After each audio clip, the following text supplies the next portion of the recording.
Hello दोस्तों, अस्सलाम वालेकुम। बिस्मिल्लाहिर्रहमानिर्रहीम। उम्मीद करता हूँ कि आप सब खैरियत से होंगे। दोस्तों, आज हम इस लेक्चर में डिस्कस करने जा रहे हैं डीकम्पोजिशन ऑफ ह्यूमन बॉडी। आपने सुना तो होगा, कुल्लु नफ्सिन ज़ाइक़तुल मौत, हर इंसान को मरना है, हर इंसान को, हर नफ्स को जो है वो मौत का मज़ा चखना है। इसी तरह डीकम्पोजिशन, दोस्तों देखें, डीकम्पोजिशन जो है वो कोई एक दिन का काम है। This is a process. Define किस तरह करते हैं इसको हम? Decomposition is a process, or we can say it's a state of rotting or decaying of a human body। यानी वक्त के साथ एक इंसान जो मर चुका है वो वक्त के साथ जो उसकी बॉडी जो है ख़त्म होने लगती है, रोट होने लगती है, डिके होने लगती है। This is called decomposition. और ये कोई एक दिन का महीने का काम नहीं है। This is a whole process of some 5 stages. यहाँ पर 5 स्टेजेस हैं, जिस स्टेजेस से गुजरते गुजरते एक जो है वो बॉडी डिकम्पोज होती है। हम इन स्टेजेस को आज इस लेक्चर में वन बाय वन देखते हैं। सबसे पहला जो स्टेज है वो है स्टेज ऑफ इनिशियल स्टेज, इसको कहा जाता है, या फ्रेश स्टेज ऑफ डिकम्पोजिशन या डिकेइंग इसको कहा जाता है। ठीक है, तो शुरू करते हैं स्टेजेस को। दोस्तों, सबसे पहला जो स्टेज है वो इनिशियल स्टेज है, इसको फ्रेश स्टेज भी कहा जाता है। ये जब एक इंसान मरता है विदिन 3 डेज जो है वो ये स्टार्ट हो जाता है, ये इनिशियल स्टेज। इसमें क्या होता है, ये इसको कहते हैं whole digestive tract of human body.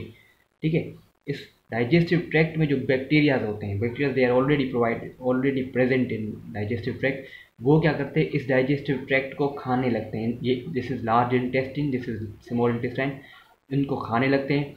इस डाइजेस्टिव ट्रैक्ट के जो सराउंडिंग ऑर्गन्स होते हैं उनको जो है वो ये खाने लगते हैं। ठीक है, अपने आप को फीड करते हैं इन ऑर्गन्स पर। और जो बॉडी के अंदर इंडिविजुअल सेल्स होते हैं दोस्तों, उन इंडिविजुअल सेल्स, वो जो इंडिविजुअल सेल्स हैं उनका उनका ब्रेक डाउन होना शुरू हो जाता है, यानी वो रप्चर होते हैं। और उसमें जो भी एंजाइम्स वगैरह होते हैं या उसमें जो भी कंटेंट्स होते हैं वो सब रिलीज होने लगते हैं ह्यूमन बॉडी के अंदर। तो this is simply done in initial stage. ठीक है दोस्तों, जो नेक्स्ट स्टेज है वो है प्यूट्रीफैक्शन, इसको कहा जाता है, यानी decaying by the micro organisms.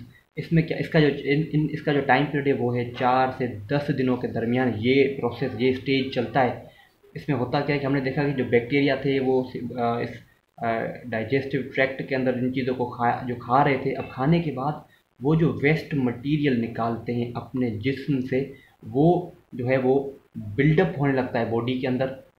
ठीक है, जिसकी वजह से क्या होती है कि बॉडी जो है वो स्वेल हो जाती है, सूज जाती है, फूल जाती है। ठीक है, क्यों? क्योंकि ये जो बैक्टीरिया खाने के बाद बैक्टीरिया ने जो ये चीज़ें खाई उनको रिलीज़ कर रहे हैं, और अब जो है वो एक जगह पर इकट्ठा हो रहे हैं और बॉडी स्वेल होने लगती है, मोटी होने लगती है।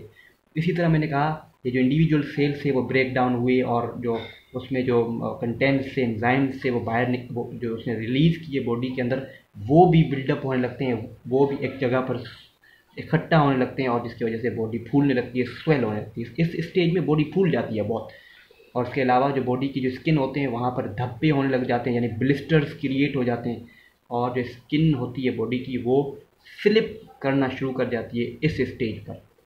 क्यों स्लिप करती है? कि भाई जो बोन और उससे कनेक्टेड जो टिश्यूज़ थे, जो मसल्स थे, उसमें जो कोहेसिवनेस जो थी, मैं कहूँ अटैचमेंट जो थी, वो अटैचमेंट अब ख़त्म होने लगती है स्लोली एंड ग्रेजुअली इस स्टेज में। Just because of that reason skin start slipping. ठीक है, तो this is simply the stage of प्यूट्रीफैक्शन।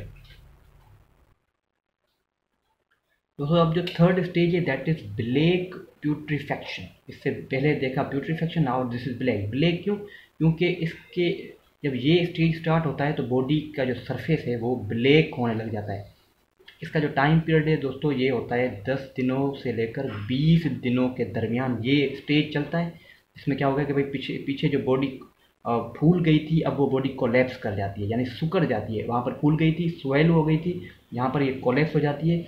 Black surface create, even हम देखते हैं, देखें रमज़ान आता है, रोज़ा रखते हैं तो हमारी बॉडी जो हल्की हल्की काली पड़ती है, इतनी ज़्यादा नहीं, क्योंकि रोज़ा एक ही दिन का होता है, फिर तो हम खोल देते हैं, तो हल्की हल्की काली पड़ जाती है। यहाँ पर तो 20 दिन हो गए हैं, वो कुछ खा नहीं रहा, पी नहीं रहा, तो ब्लैक जो है सरफेस क्रिएट हो जाते हैं, बॉडी कोलैप्स कर जाती है, बॉडी फ्लैट हो जाती है बिल्कुल ही।